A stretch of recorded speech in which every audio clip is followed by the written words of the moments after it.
Hi. We all have our differences, which makes each one of us unique. Now, unique, it means that I love myself. I see myself as a unique person, then I'm different. I don't have to be out of the box to prove myself. I'm already unique. There are 8 billion people. You can never find one is like the other. Even the twins, you can tell the difference, though it would be a little bit difficult, more difficult.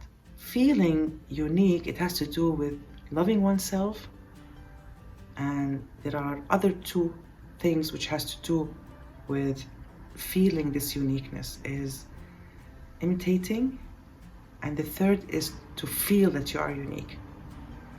Now the first one is loving yourself. It has two parts. Usually people, the ones who don't love themselves, now we all actually don't know how to love ourselves because we've never been raised up learning how to love ourselves. Normally we are taught to give, and we feel like if you want to start taking care of yourself and to love yourself, it means that there is something not good about this. No, it has nothing to do with that, of course. If you don't love yourself, you cannot love others.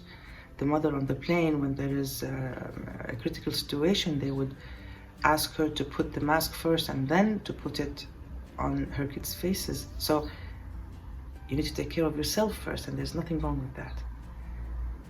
In the beginning, when I used to read books and articles about loving oneself, they would always say, love yourself, and I didn't know how. And it hit me one day. My daughter came back from school and she had this problem, and I, of course, I did a fuss out of it because I didn't like what happened to her. And it hit me that day that I should treat myself the way I treat my daughter.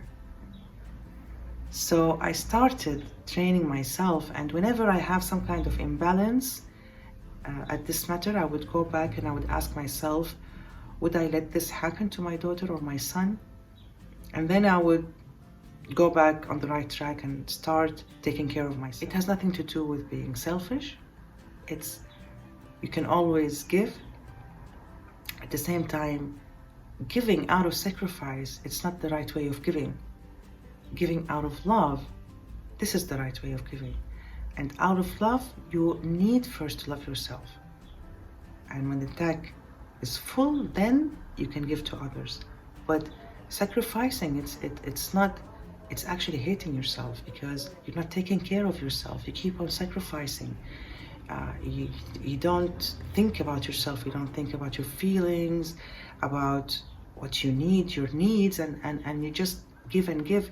It's okay, something to be appreciated. At the same time, it won't last. You will start to feel this baggage on your shoulder, in your tummy, that because of sacrificing that you need, that there are expectations, and when they're not met, it's really sick because you feel that you didn't get what you deserve. The other thing is to feel that you're better than the others. It has to do with hating yourself.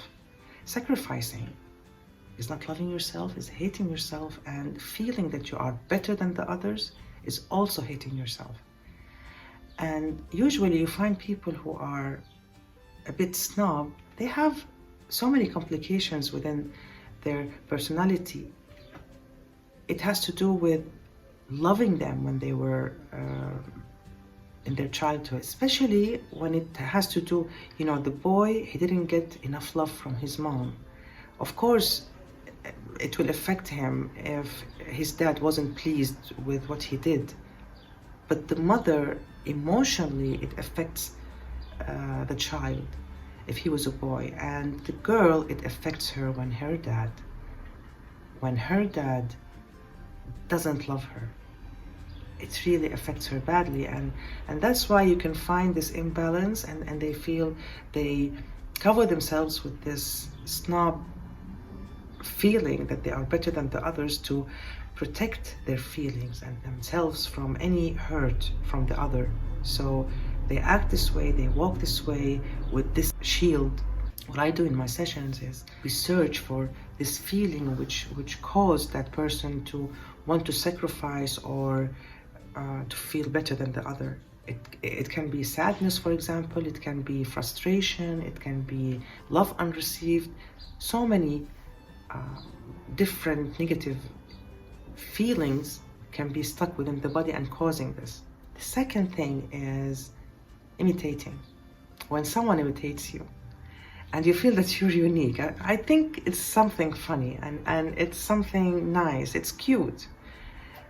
If you find someone who's imitating you. Now, sometimes it's frustrating because you're coming up with the idea. For example, you're doing this dress this way, you went and you bought that thing and you put this vase in your house, and every time when you find someone who's imitating, it's a kind of frustration if you will think about it in a negative way. But when you start thinking, now the concept is that you are unique. That's why people are following. That's why this friend of yours is following your words that you're speaking, the body language. Keep in mind, whatever she does or he does, can never be you. You are the original.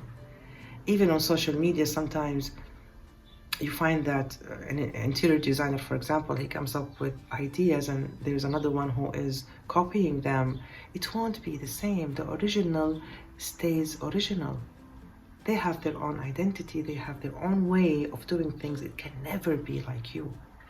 And if a person takes it as something beautiful, that because you're unique, people are imitating you, then you will feel really good about yourself. And you will feel more and more that you are unique. People know. People know who is the original. And for me, I'm laughing because it's okay. The one who's imitating, they don't know that they are imitating. They don't know any other way. Nobody taught them not to do this. And because they feel fond of you, they follow you and they do the same. Even if sometimes you find that they are jealous, it's okay to be jealous. It means that you are unique.